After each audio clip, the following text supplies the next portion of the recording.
Jeff Chandler died tragically with guilt after revealing his wife's tragic secret.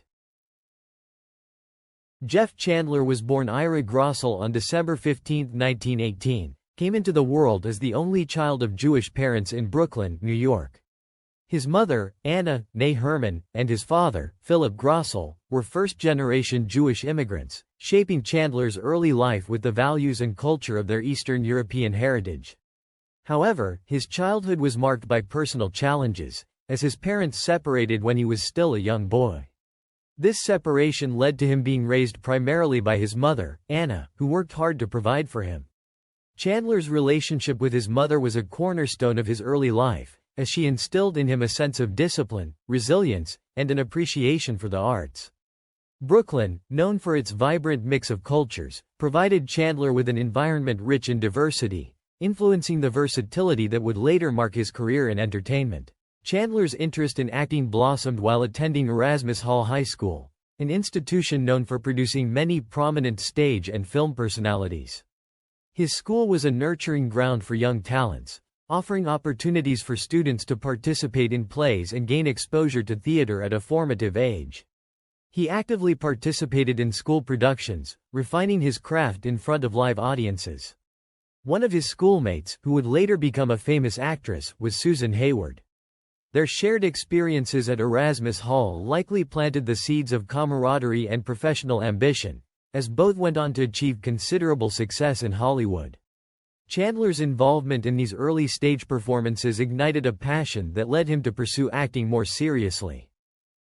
Upon leaving high school, Chandler briefly explored radio, an industry that was flourishing at the time.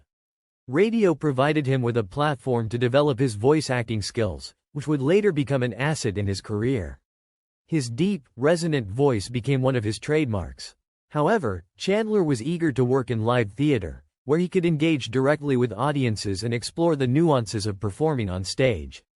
He soon found work with a stock company on Long Island, serving as both an actor and stage manager. His experience in stock theater, performing plays in repertory, was invaluable, providing him with hands-on training in the various aspects of theater production. For 2 years, Chandler honed his skills in this demanding environment, acting in numerous productions and learning the intricacies of stagecraft. One of his notable performances during this period was in The Trojan Horse, where he acted alongside the talented couple Gordon MacRae and Sheila MacRae. This production led to a close friendship with the MacRaes, who were already well-established figures in the entertainment world. In the summer of 1941, Chandler took a bold step by founding his own theatrical company, the Shady Lane Playhouse, in Illinois. This venture allowed him to control the artistic direction of the productions and showcase his leadership abilities. The Shady Lane Playhouse embarked on a successful tour throughout the Midwest, presenting a variety of plays including The Bad Man, Seventh Heaven, The New Minister, and Pigs. Chandler's decision to create his own company demonstrated his entrepreneurial spirit and commitment to acting, but his career took a dramatic turn when the United States entered World War II. With America's involvement in the war, Chandler felt a duty to serve his country and enlisted in the U.S. Army. His military service lasted 4 years, primarily spent in the Aleutian Islands, a remote and challenging theater of operations. Despite the harsh conditions, Chandler rose to the rank of lieutenant, demonstrating the same leadership and resilience that he had shown in his theater career. The war years were a formative experience, shaping his worldview and giving him a sense of discipline and focus that would serve him well in his post-war life. After being honorably discharged from the Army in 1945, Chandler returned to civilian life with a new determination to pursue acting in Hollywood. With $3,000 in savings, he moved to Los Angeles, the heart of the film industry. However, shortly after his arrival, he was involved in a serious car accident on the way to a screen test. The accident left him with a prominent scar on his forehead, a physical reminder of his early struggles in Hollywood. Despite this setback, Chandler remained undeterred, though the injury initially made it more difficult for him to secure roles in a town obsessed with physical perfection. Chandler's early days in Hollywood were marked by frustration. He struggled to find steady work and quickly ran through his savings, finding himself on the brink of financial ruin. In May 1946, however, he caught his first break when he was hired as a radio actor. This opportunity led to a series of roles on popular radio programs. He appeared in episodes of anthology drama series like Escape and Academy Award Theater, which helped establish his reputation as a talented and reliable performer. Chandler's distinctive voice made him a natural for radio, and he soon became well known for his work in the medium. One of his most prominent roles was as the lead in Michael Shayne, a popular detective series, where his deep voice added gravitas to the character. He also became the first actor to portray Chad Remington, a cowboy lawyer, in the Western radio drama Frontier Town. These roles on the airwaves provided Chandler with a foothold in Hollywood and eventually opened doors for him in film, where he would go on to achieve his greatest success. Jeff Chandler's journey to stardom began with a series of small yet crucial roles, starting with his involvement in the radio program Rogues Gallery, where he worked alongside Dick Powell. Chandler's distinct presence and strong voice caught Powell's attention, leading Powell to champion Chandler's transition to the big screen. Powell, already a well-established actor and radio star, was impressed by Chandler's talent and advocated for him at Columbia Pictures. His persistent lobbying resulted in Chandler landing his first film role, albeit a small one, in the noir film Johnny O'Clock, 1947. Chandler played a minor part as a gangster in the film, but it was an important stepping stone for his career, allowing him to gain some visibility in Hollywood. This role, while not headline-grabbing, marked his official foray into the film industry. Despite his initial breakthrough, Chandler's early film career continued to be characterized by smaller roles, often typecast as tough characters or gangsters due to his rugged looks and deep voice. He tested for a more significant role in Columbia's The Loves of Carmen, 1948, a high-profile film starring Rita Hayworth, but he didn't get the part, a disappointment that didn't hinder his momentum. However, he continued to work steadily, portraying gangsters in Roses Are Red and The Invisible Wall, and taking on a different role as a policeman in Mr. Belvedere Goes to College, 1949. Though these roles were not leading ones, they allowed Chandler to showcase his versatility, portraying both criminals and law enforcement with equal ease. Each performance built his reputation, leading to more significant opportunities. Chandler's major breakthrough came in an unexpected medium, radio, when he was cast as Eve Arden's love interest in the popular radio show Our Miss Brooks, which debuted in July 1948. The show quickly became a massive hit, with Chandler's portrayal of the charming and likable biology teacher garnering him widespread recognition. His radio performances displayed his ability to bring warmth and humor to his characters, a contrast to the tougher roles he was often cast in on screen. Our Miss Brooks not only made him a household name in American radio but also caught the attention of film executives who recognized his potential for more substantial film roles. This led to Chandler's introduction to Universal Pictures, a studio that would soon play a pivotal role in shaping his career.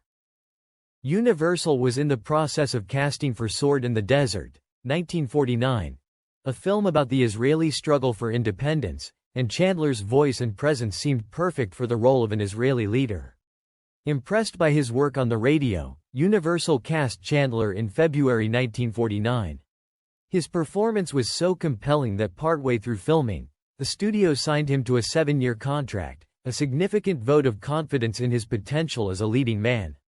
This contract marked the beginning of Chandler's long-term association with Universal, where he would go on to become one of their top stars. His first role under this new contract was a supporting role in Abandoned, 1949, but it was clear that bigger things were on the horizon for the actor. Following his work on Sword in the Desert, Chandler was loaned out to 20th Century Fox for another significant role in Broken Arrow, 1950. Where he portrayed Cochise, the legendary Apache leader. The film was groundbreaking for its time, presenting a more sympathetic and nuanced portrayal of Native Americans, and Chandler's performance was widely praised. His role as Cochise earned him an Academy Award nomination for Best Supporting Actor, making him the first actor to receive an Oscar nomination for portraying an American Indian. This accolade cemented Chandler's status as a rising star and proved his ability to handle complex, heroic characters. Broken Arrow was a commercial and critical success, and Chandler's portrayal of Cochise became one of the defining roles of his career. After his success in Broken Arrow, Chandler returned to Fox to star in Two Flags West, 1950, directed by Robert Wise. In this film, Chandler took on a very different role, playing an embittered Union cavalryman. The part was a departure from his usual heroic or romantic leads, as it was a character-driven role that required Chandler to explore darker, more conflicted emotions. Initially, Lee J. Cobb was cast in the role, but Chandler replaced him, showcasing his range as an actor. The film required him to travel frequently between Hollywood and the shooting locations, a common demand for actors during that era, but Chandler's dedication to his craft never wavered. Back at Universal, Chandler took on another adventurous role in Smuggler's Island, 1951.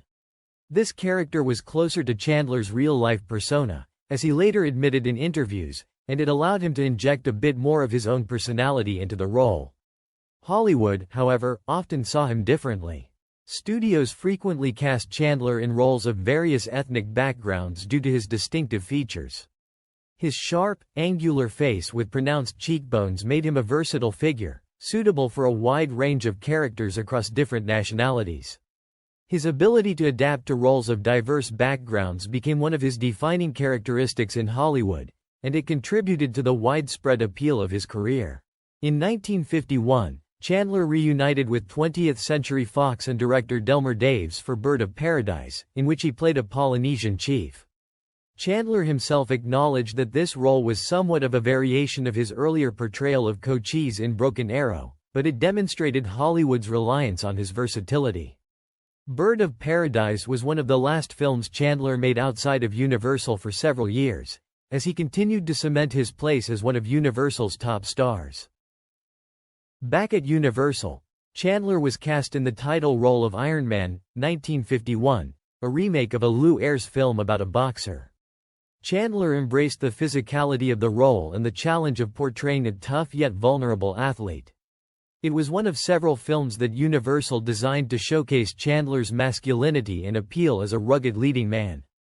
Although Iron Man did not achieve the critical acclaim of some of his earlier films, it solidified his position as a reliable leading actor. Chandler was announced for a film titled The Wild Bunch, which ultimately was never made.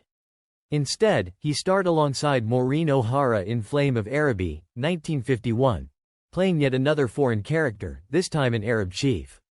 This role further solidified his image as a heroic figure capable of carrying epic, exotic adventures. Throughout the early 1950s, Chandler continued to build a diverse portfolio of films, moving fluidly between different genres and roles, whether as a hero, a villain, or a conflicted character.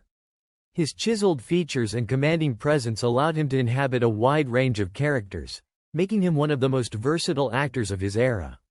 His early roles in both film and radio laid the foundation for a career that would see him rise to become one of the top stars of Hollywood's golden age. In July 1952, Jeff Chandler signed a new contract with Universal Pictures that significantly boosted his career. This contract was notable for doubling his salary, a clear recognition of his rising star power and popularity in Hollywood. Chandler had already established himself as a leading man with his deep voice, rugged good looks, and versatility as an actor. Universal saw him as a cornerstone of their studio's success, and this contract was a testament to their confidence in his continued ability to draw audiences. His first film under this new deal was The Great Sioux Uprising, a western that allowed Chandler to return to the genre in which he had previously excelled, reinforcing his reputation as a reliable and bankable star in action and adventure films. During this time, Universal was riding high on the success of two other films, The Robe and Magnificent Obsession, which became massive box office hits. Although Chandler wasn't part of these productions, their success reflected Universal's growing dominance in the industry, and Chandler was expected to play a major role in maintaining this momentum. His fame was further bolstered when he reprised his iconic role as Cochise for the third time, in a brief cameo for Taza, Son of Cochise, 1954. The film starred Rock Hudson, a young actor who, within a short time, would surpass Chandler as Universal's leading male star. This marked a subtle shift in Universal's focus from Chandler to Hudson, reflecting the evolving landscape of Hollywood stardom. In his continuing collaboration with Universal, Chandler appeared in the studio's higher-budget films. One such project was Sign of the Pagan, 1954, an epic film where Chandler took on the role of Emperor Marcion. This movie was a departure from his typical Western roles, showcasing his range by placing him in the heart of a historical drama. Chandler also co-starred with Jane Russell in Foxfire, 1955, which allowed him to explore romantic drama. His ability to act alongside some of Hollywood's biggest female stars, Russell and later Joan Crawford in Female on the Beach, 1955, demonstrated his appeal as a leading man in a variety of genres.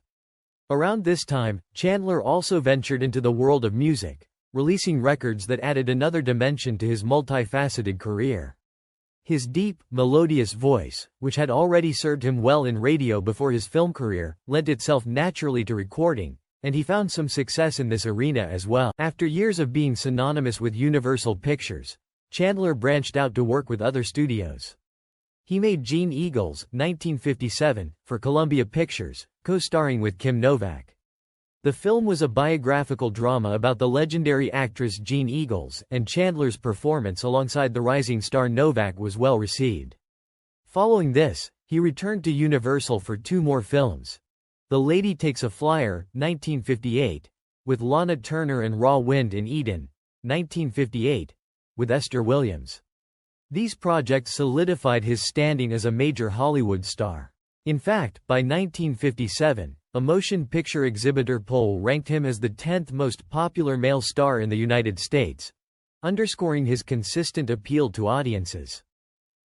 Chandler's next film for Universal was A Stranger in My Arms, 1959, a romantic drama co-starring June Allison. This marked yet another example of his versatility, as he shifted from westerns and action roles to romantic leads with ease. He was then slated to star opposite Tony Curtis in the war comedy Operation Petticoat, 1959, but unfortunately, Chandler fell ill and had to withdraw from the production. This was a major disappointment for Chandler, as Operation Petticoat went on to become a huge success without him, further highlighting the fickle nature of Hollywood's star-making machinery. In an attempt to gain more control over his career, Chandler formed his own production company, 7 Arts. Through this venture, he produced and starred in 10 Seconds to Hell, 1959, a dramatic film directed by Robert Aldrich and co-starring Jack Palance. The film, set in post-war Berlin, was an intense psychological thriller that allowed Chandler to explore darker, more complex characters. He followed this with Thunder in the Sunday, 1959, a western co-starring Susan Hayward. While neither film was a massive commercial success, they represented Chandler's desire to take on more challenging roles and work in a broader range of genres. Thunder in the Sun was distributed by Paramount, which also released Chandler's next western, The Jayhawkers. 1959. In this film, Chandler took on the role of a villain, marking a significant departure from the heroic roles for which he was best known. His portrayal of antagonists in 10 Seconds to Hell and The Jayhawkers was an experiment, but Chandler later remarked that audiences didn't respond well to him playing heavies. He noted that his fans preferred to see him as a hero, and while he was willing to push the boundaries of his acting repertoire, the public's perception of him as a strong, noble figure was hard to shake. Not content with acting alone, Chandler formed yet another production company, August, in an effort to further control his career. Through August, he produced The Plunderers, 1960, a western that was distributed by Allied Artists.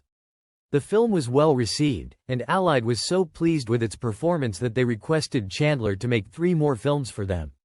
However, Chandler's untimely death in 1961 cut these plans short, and the potential of his production company was never fully realized. His next project, The Story of David, was filmed for American television but saw theatrical release in international markets. The film was shot on location in London and Israel, marking Chandler's first foray into television, a medium that was becoming increasingly important for actors in the late 1950s and early 1960s. Chandler embraced the opportunity to explore new formats, showing his willingness to adapt to the changing entertainment landscape. Chandler's career continued with his appearance in Return to Peyton Place, 1961, a sequel to the hit film Peyton Place. This film, produced by 20th Century Fox, capitalized on the continuing popularity of melodramas during this era. Chandler then moved to Warner Brothers to make Merrill's Marauders, 1962, a war film that turned out to be his last movie. Jeff Chandler's life and death were marked by both personal and professional triumphs, as well as deep tragedy. One of the defining aspects of his personal life was his marriage to actress Marjorie Hochschild in 1946. The couple had 2 daughters, Jamie Tucker and Dana Grossel, but their relationship was tumultuous from the start. Chandler, a dedicated actor and a rising star in Hollywood, struggled to balance his demanding career with his personal life. His wife, Hochschild, was an actress in her own right, but the pressures of their dual careers, as well as Chandler's relentless work schedule, contributed to the strain on their marriage. His commitment to his craft often left him exhausted, which Hochschild would later describe as chronic fatigue. According to her, Chandler was so overworked that he would frequently fall asleep wherever they went, even during social outings.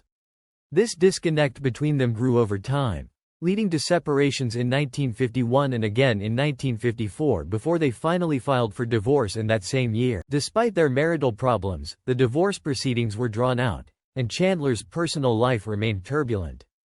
In 1957, while filming a movie with Esther Williams, Chandler embarked on an affair with his co-star. Esther Williams, an accomplished actress and swimmer, would later write about the romance in her autobiography, shedding light on Chandler's charm and charisma on set. His wife, however, was devastated by the affair, which prompted her to finalize their divorce by the end of that year. The affair not only impacted his marriage but also caused a stir in Hollywood, where Chandler was known for his on-screen masculinity and off-screen decency. The breakup of his marriage, combined with the guilt he felt over his infidelity, haunted him for years to come. Chandler's personal hardships didn't end with his failed marriage. One of the most selfless and poignant moments in his life came when his close friend, Sammy Davis Jr., suffered a life-threatening accident. In 1954, Davis was involved in a serious car crash that resulted in the loss of one of his eyes. He was in grave danger of losing his other eye, a fear that could have ended his career. In a remarkable show of loyalty and friendship, Chandler, who had himself been in a serious car accident that had left him visibly scarred, offered to give one of his own eyes to Davis. This gesture underscored Chandler's deep compassion, a side of him that many in Hollywood admired. Though the transplant was never needed, his offer cemented the bond between the two stars and highlighted Chandler's willingness to sacrifice for those he cared about. In the later years of his life, Chandler's health and career both took a dramatic turn for the worse. While filming the war movie Merrill's Marauders in the Philippines in 1961, Chandler suffered a serious injury. He had been playing baseball with U.S. Army Special Forces soldiers who were serving as extras in the film when he severely injured his back. Rather than taking time off to recover, Chandler, ever the professional, opted to receive injections to numb the pain, allowing him to complete filming. Unfortunately, this decision would have dire consequences. His injury worsened, and upon returning to the United States, Chandler checked into a hospital in Culver City, California, on May 13, 1961, to undergo surgery for a spinal disc herniation. The surgery should have been routine, but it quickly became a nightmare. During the procedure, an artery was accidentally damaged, causing Chandler to hemorrhage uncontrollably. Despite the doctor's best efforts, the situation spiraled out of control. On May 17, Chandler underwent an emergency 7.5-hour operation in a desperate attempt to stop the bleeding, during which he was given a staggering 55 pints of blood. Even though this operation was an attempt to save his life, his condition continued to deteriorate. A third surgery was performed on May 27, during which Chandler was administered an additional 20 pints of blood. However, his body was unable to withstand the stress of multiple surgeries, and his immune system became compromised. Chandler developed a serious blood infection, which was further complicated by pneumonia. He died on June 17, 1961, at the age of 42, leaving behind a legacy of unfinished potential and untold heartbreak. At the time of his death, Chandler was involved with British actress Barbara Shelley, who was reportedly devastated by his passing. His funeral was attended by more than 1,500 mourners, a testament to the deep impact he had made on his colleagues, friends, and fans. Notable Hollywood stars such as Tony Curtis and Gerald Moore served as pallbearers, reflecting the respect and admiration his peers had for him. He was laid to rest at Hillside Memorial Park Cemetery in Culver City, California, leaving behind a family, a film career, and many unanswered questions. Chandler's tragic death did not go without investigation. His family, particularly his two daughters, was determined to uncover the truth behind the medical complications that had led to his untimely passing. An investigation into the circumstances surrounding his surgeries revealed that Chandler's death was the result of malpractice. The surgeon's errors and the failure to properly manage his condition during and after the operation were critical factors that contributed to his death. In the aftermath, Chandler's children filed a lawsuit against the hospital, seeking $1.5 million in damages. The case was a painful reminder of the fragility of life and the unpredictable nature of medical procedures, even for someone as seemingly indestructible as Jeff Chandler. Despite the tragedy that marked the end of his life, Jeff Chandler's contributions to the motion picture industry were recognized with a star on the Hollywood Walk of Fame. Located at 1770 Vine Street, his star stands as a reminder of his talent, charisma, and dedication to his craft.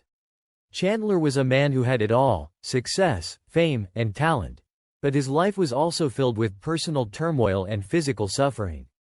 The guilt he carried over his failed marriage, his unrelenting work ethic, and his selflessness in moments of crisis paint a picture of a man who was as complex as the roles he portrayed on screen.